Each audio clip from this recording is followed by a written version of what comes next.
네, 네. 삼포TV 다이어리 뭐 기부하고 싶으신 분들 또 다이어리가 아직 구매하지 못하신 분들 다이어리를 아직 구매하지 않으신 분들은 네. 지금이라도 빨리 신청을 해주시면 저희가 네, 저희가 저 해외 통신원분들한테도 다 보내드리고 그게 사실 발송비가 더 든다는 거야. 그래서 야 그래도 보내드리자. 네, 에? 우리 왜냐면 해외 통신원들. 저도 해외 살아봐서 알겠지만 뭔가 딱 오면은 기분이 한국에서 좋죠. 네. 근데 그거 뜯었는데 딱 빨간 다이어리가 딱 나오는 거야. 그래서 네.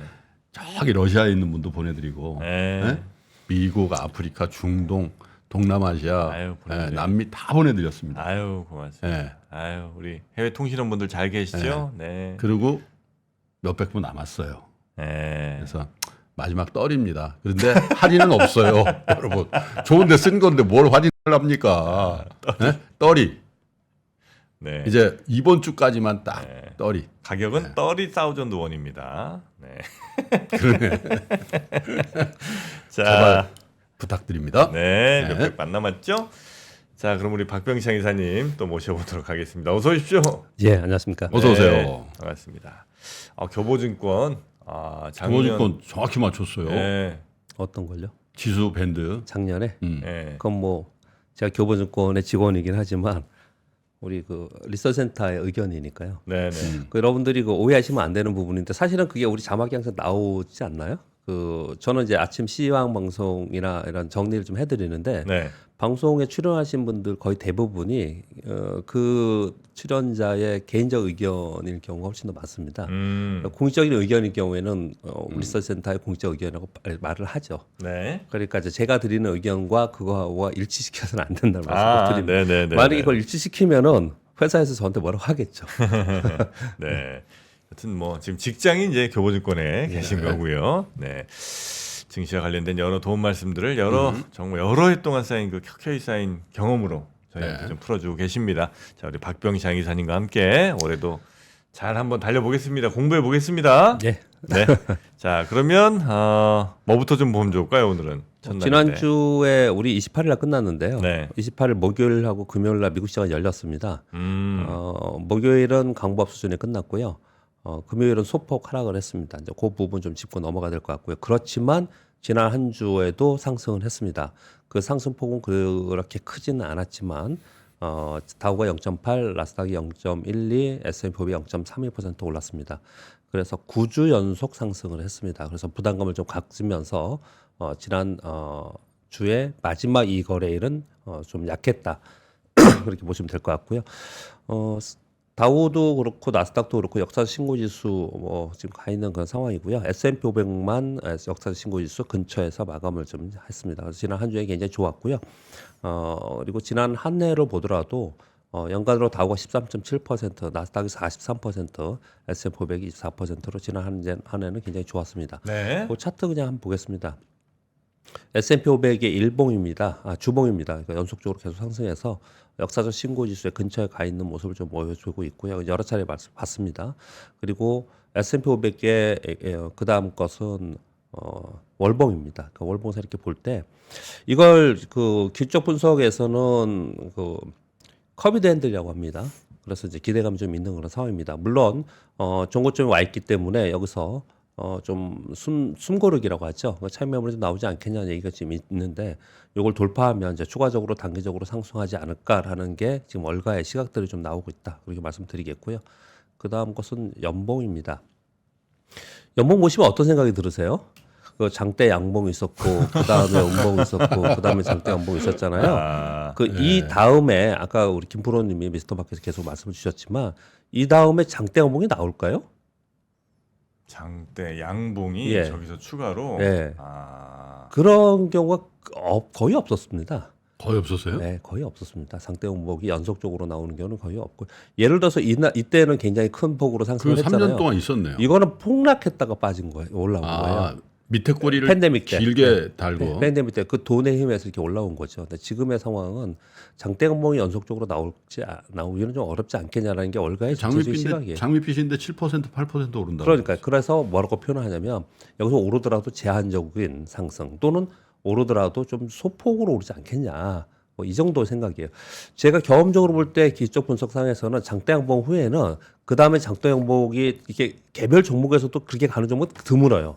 대부분 장대 양봉 이후에는 그냥 위아래 윗꼬리가 있든지 네. 작은 봉을 좀 만들거든요. 자, 그런 흐름을 예상할 수 있지 않을까라는 그러니까 그런 저렇게 위아래 꼬리가 없다는 거는 예. 연초 시작부터 연말까지 예. 대충 한 방향으로 갔다는 거예요. 중간에 떨어지긴 했지만 전체적으로 우상향 했다는 거죠.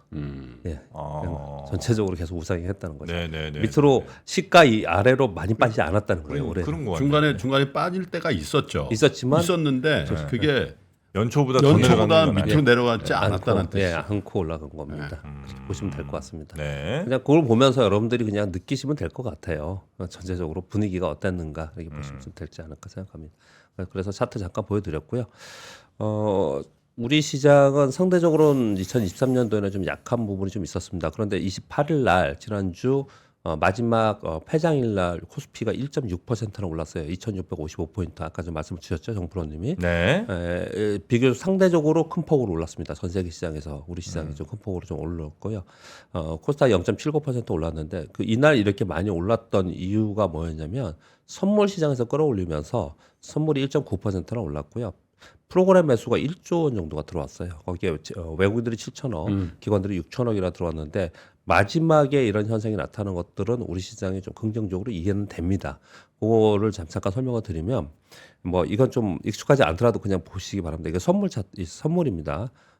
올해 2024년 3월 만기 선물인데 여기 보시면 기초자산인 코스피 200이 357.99로 되어 있잖아요. 이날 하루 종일 올랐고요. 차익거래, 비차익거래가 연속적으로 들어왔어요.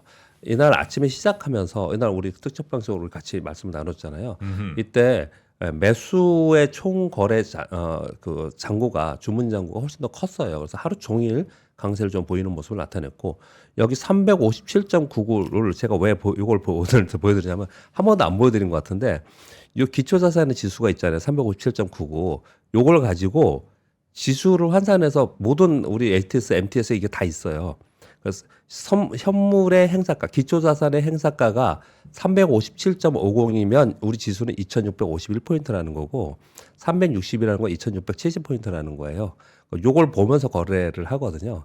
근데 이게 올라오면서 지수를 끌어올리는 그런 역할을 지난주 목요일 날 했던 거예요. 그래서 이거 잠깐 보여드리는 거고요. 사람들이 저걸 보면서 거래를 해요? 거래했죠.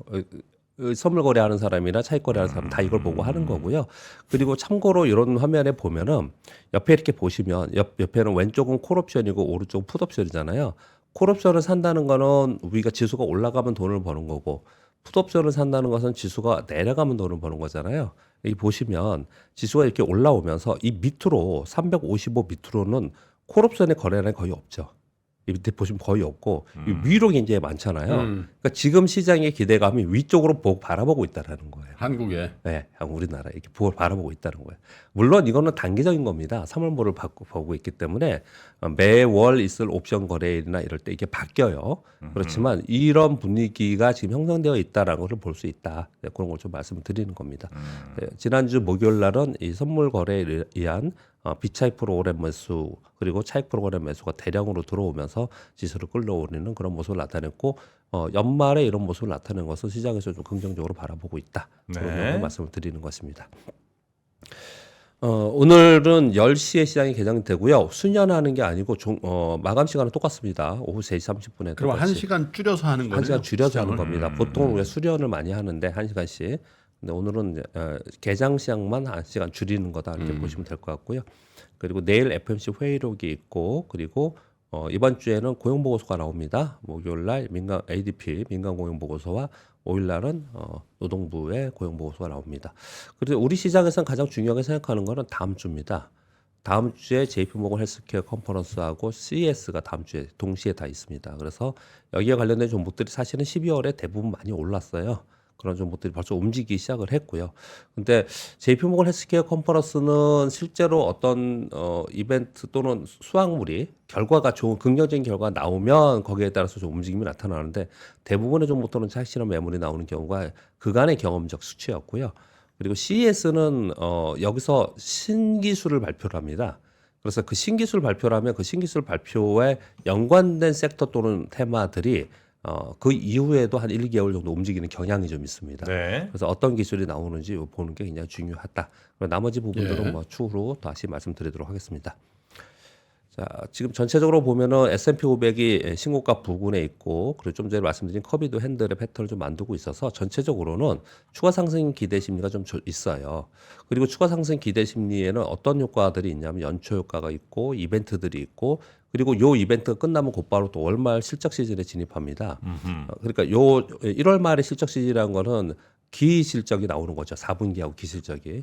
그러니까 이제 그런 실적을 바라보면서 시장이 또 기대에 의한 시장이 움직임이 나타날 가능성이 있습니다. 그래서 여기서 조정 심리가 지금 9주 연속 상승했기 때문에 조정 심리가 있지만 그것이 아주 크지는 않고 숨고르기 이후에 추가 상승하지 않겠냐라는 게 월가 전망입니다. 월가 전망이라고 제가 썼습니다. 월가에 이런 내용들이 나오고 있는 상황이고요. 그리고 나서는 조정 하락이 있지 않을까. 요건 지난 연말에 제가 말씀을 드렸습니다. 월가의 과거 데이터를 가지고 어떻게 움직였나를 봤더니 신고가가 나고 나서 S&P 500이 신고가가 나고 나서는 그리고 나 추가 상승이 단기적으로 있었지만 이후에는 하락을 했더라. 그렇게 좀 흐름을 날짜별로 좀 보시면 되지 않을까 생각하고 연간으로는 제한적 상승이라고 전체적으로 얘기를 좀 하고 있어요.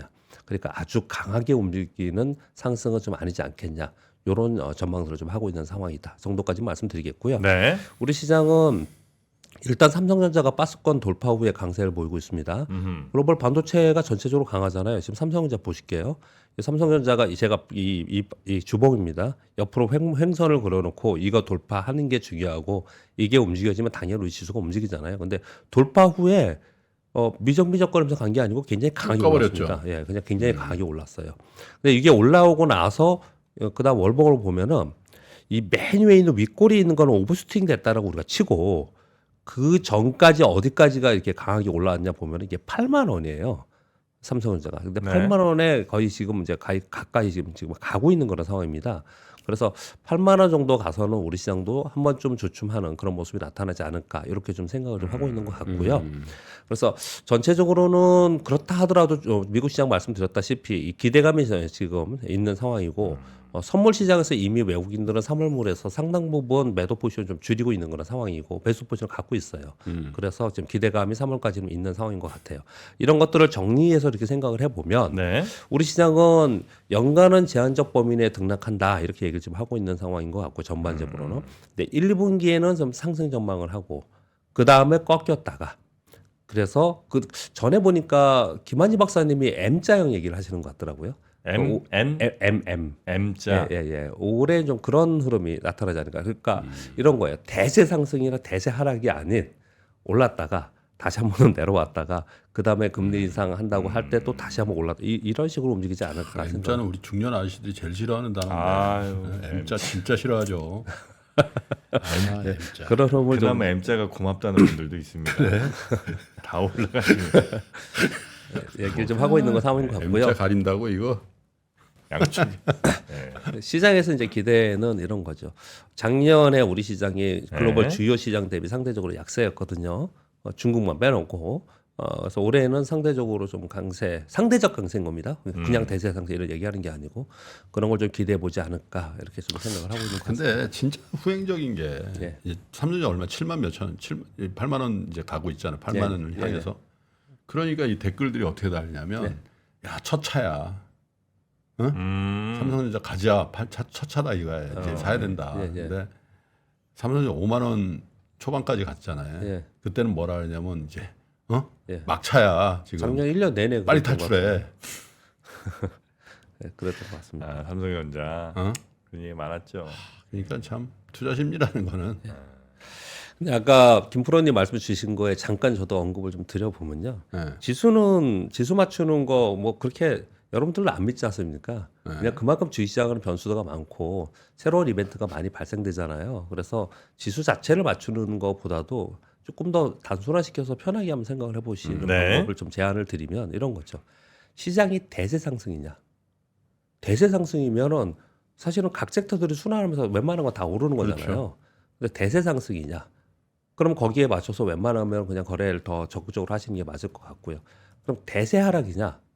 그러면 그건 좀 위험한 거잖아요. 근데 시장이 대세 하락이냐, 대세 하락 상승이냐를 한번 생각해 보고 그게 아니면 시장은 그냥 박스권 안에 있는 거죠. 시장이 박스권 안에 있는 상태에서 지수를 맞추는 게 어떤 의미가 있어요? 그거보다는 섹터나 종목을 더 열중해야 되는 게 맞는 거잖아요. 그러니까 올해도 사실은 작년에도 그랬지만 섹터나 종목에 열중해야 되는 그런 시장이다. 미국 시장도 제한적인 상승이 근데 왜 있고 제가 있고요. 그 말씀을 굳이 왜 드리냐면은 작년 한 해 동안 외국인이 삼성전자를 얼마 샀냐면 16조 7천억을 네. 샀어요. 근데 음. 개인 투자자들은 삼성전자를 어떻게 했냐면 16조 2천억을 팔았어요. 우리 전체 시장을 외국인이 산 게 12조인가 뭐 13조인가 샀을 네, 거예요. 맞습니다. 네. 그러니까 삼성전자를 제해놓고 보면 순매도예요. 맞습니다. 그것도 대령. 네. 그죠?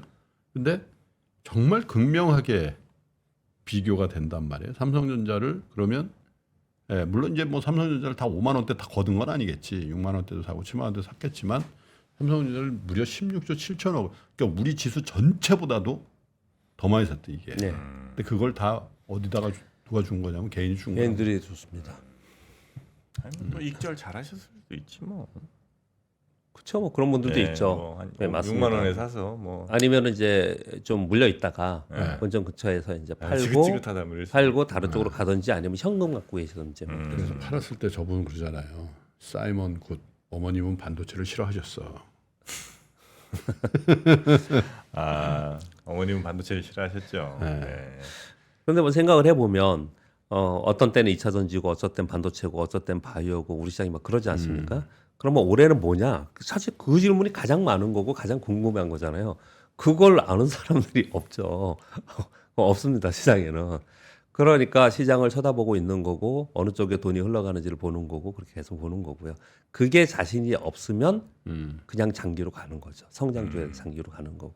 그렇게 좀 그냥 너무 복잡하게 생각하지 마시고 좀 단순화시켜 생각했으면 좋겠고요.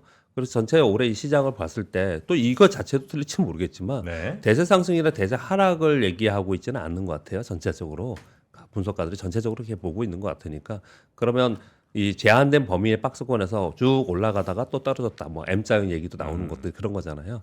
그렇다면은 그 시기마다의 섹터와 종목에 집중하면서 올해는 좀 가는 게 맞지 않을까 그렇게 좀 많이 보고 있는 것 같습니다. 그렇게 해서 말씀드리겠고요. 그래서 차트 잠깐 또 보시면 우리 코스피 지수도 지난주 목요일 날 올라옴으로써 직전의 고점 근처까지 와 있습니다. 그렇지만 우리도 뭐만큼 올라왔다고 치지만 이게 보시면 월봉 보시면 다른 지수에 비해 상당히 낮아 아래 부분에 있잖아요. 상대적으로 지난 한 해 동안은 우리 시장이 굉장히 상대적으로 좀 낮은 상황에서 좀 거래가 됐다 이렇게 보시면 될 것 같고요. 그리고 또 하나 이걸 보시면서 아까 제가 S&P 500의 연봉을 보면서 여기서 장대 연봉이 또 나올 수 있을까요? 이렇게 또 한번 질문을 드려봤던 것처럼 이 코스피의 연봉입니다.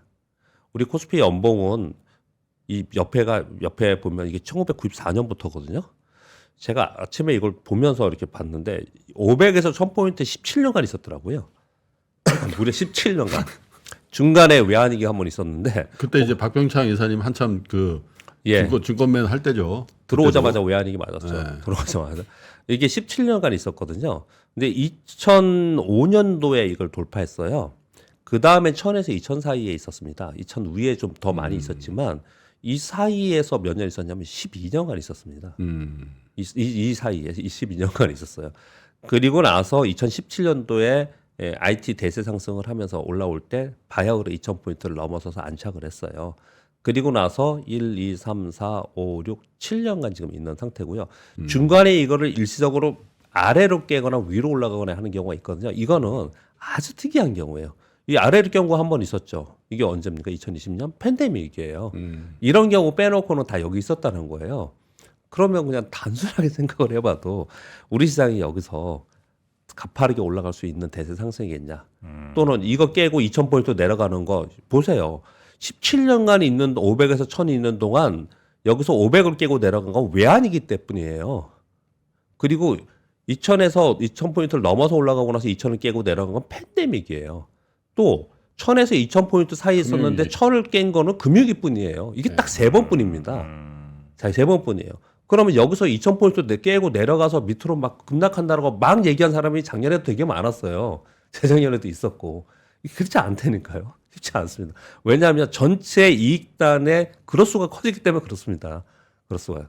그러니까 이걸 보더라도 우리 시장이 올해에 이걸 벗어날 수 있겠냐. 그러니까 자꾸 이 안에서 지수도 증권사 리서치에도 이 안에서 얘기를 하고 있는 거고 이 안에 있다고 생각하고 그다음에 이 안에서 섹터와 종목을 보는 게 어떤가 그렇게 좀 볼 수가 있겠죠. 벗어나시킨다. 그나저나 교보증권 리서치센터의 김영현 센터장을 비롯해서 그쪽에서 그 투자 전략이나 매크로 하시는 분들은 참 대단한 용기를 낸 거다. 응? 2,655인데 예. 1900. 2,500이 상단이라고 하니 예. 야 진짜 배팅한 거네 그건 진짜. 네. 뭐 다른 이유가 있었겠죠. 내년이 대부분 알겠죠, 뭐. 올해 아, 자, 올해네, 올해. 대단한데. 네, 그렇게 보시고요. 네. 아까 삼성전자 보셨고 뉴스 지금 몇 많이 개만 지났네요. 예, 뉴스 몇 개만 좀 짧게 살펴볼까요? 뉴스 한국은행 총재에서 신년사를 했는데 요것만 할까 그러면? 요거는 아까 그 건프로가 하긴 했어요 한국은행. 그러면 요거는 넘어갔고 저는 이제 이런 매크로보다도 네. 좀 숫자에 관련된 거 좀 해보겠습니다. 아까 3년 만에 수출 마이너스 요거는 아까 하신 것 같고요. 이런 건 중요한 것 같아요. 작년에 시총 상위 종목 수익률 1년치를 봤더니 삼성전자 42%, SK하이닉스 88%예요. 에코프로비엠 528%인데 최고치가 1,400%였어요. 그럼 반토막 나온 거예요. 최고가 대비해서 예, 얼마 예. 빠진 거예요? 528%, 1년치는 에코프로비엠이 212%, LNF 17%거든요. 근데 보세요. LG에너솔루션은 마이너스 1.8, 삼성 SDI, 여기 SDI가 빠졌네요. 마이너스 20, LG화학이 마이너스 16.83이에요. 저게 사실 대표 예. 2차 전지 무슨 얘기를 들으려고 하냐면은 2차 전지를 뭉뚱그려서 다 보면 안 되고요. 2차 전지 셀 업체하고 2차 전지 소재하고가 올해 달랐습니다. 네. 이거는 그러니까 작년 2024년 달랐어요. 그러면 2024년도에는 그래서 자꾸 올해는 이걸 보자고 하는 쪽도 되게 많아요. 보고서들 중에. 왜냐하면은 그만큼 여기는 많이 빠져서 어느 정도 안정적인 구간에 들어가 있다 또는 저평가 구간에 들어가 있다는 이런 얘기들이 지금 나올 법하거든요. 그래서 어느 한쪽으로 막 쏠림이 나타나면은 그쪽은 좀 쉬고 다른 쪽이 좀 저평가 구간이 되면 걔는 좀 올라 이런 경향이 좀 있어요. 그래서 섹터별로 어떤 움직임이 나타나는지 이런 부분들을 보는 거는 저 좀 뉴스 보면서 유의미하다. 대부분의 투자자들이 이런 생각할 거예요. 야 에코프로를 샀어야 되는데 이런 생각도 많이 하시지만은 네.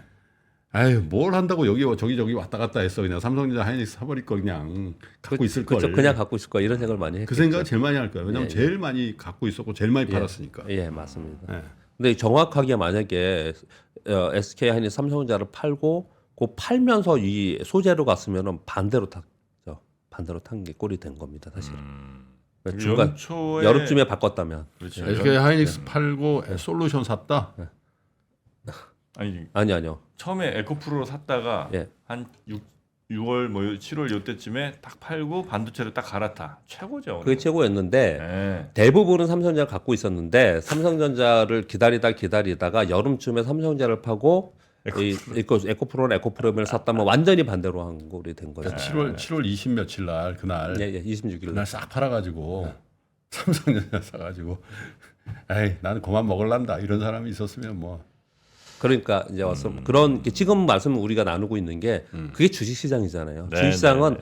한 번의 선택과 그리고 그 내가 매수매도하는 그 타이밍 하나로 극명하게 달라지는 거니까 그래서 어려운 거고 그렇게 말씀드리겠고요. 네. 그리고 작년 말에 외국인들이 12월 한 달 동안 3조를 샀고 기관에 4조를 샀는데 뭘 샀나 봤더니 특징이 좀 있었습니다.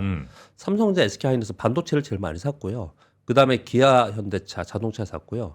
그다음에 셀트리온과 셀트리온 헬스케어 합병을 했죠. 28일 날 거래 중지되고 12일 날인가 거래되죠. 요걸 샀습니다. 그래서 뭐 어떤 특징이 있냐면 그 코스피 200과 코스닥 150에 드는 리밸런싱 그리고 합병하면서 코스닥에서 코스닥으로 이전하는데 이런 데가 훨씬 셌어요. 작년 말에는. 아, 코스닥에서 코스피로 가는. 예. 수급적 요인이 있었다라는 걸 좀 말씀을 좀 드리겠고요. 그리고 네이버 카카오도 작년 말에 꽤 샀어요. 여기 보시면서 좀 변화가 많이 생겼다. 작년 말에 기관 외국인들이 산 것들이 그렇게 좀 보시면 될 것 같습니다. 자, 여기까지 하겠습니다. 네, 알겠습니다. 네. 자, 오늘 저희와 함께 새해 첫날 영업일 기준으로 첫날 함께 해주신 우리 교보증권의 박병창 이사님 올 한해도 아침 든든하게 우리 시청자분들 좀 지켜주시기 바라겠습니다. 네, 알겠습니다. 내일 뵙겠습니다. 감사합니다. 감사합니다. 외환위기 오는 거 아니에요? 금융위기 오는 거 아니에요? 이런 질문들을 좀 굉장히 많이 받았었습니다. 탐욕이 되게 강했을 때 위험자산으로서의 극단적인 쏠림이 나타나고, 공포감이 극에 달했을 때 안전자산으로서의 극단적인 쏠림이 나타나거든요. 과거의 일이 미래에 똑같이 일어난다 이건 아니지만, 그때 당시에 위기 상황에서는 어떤 공통점들이 있었는지를 보면서 우리가 대비를 하는 방법도 고민해 볼 수 있고요. 과거를 제대로 이해하는 순간 위기의 실체가 드러납니다. 오건영의 현실 경제 이야기를 서점에서 만나보세요.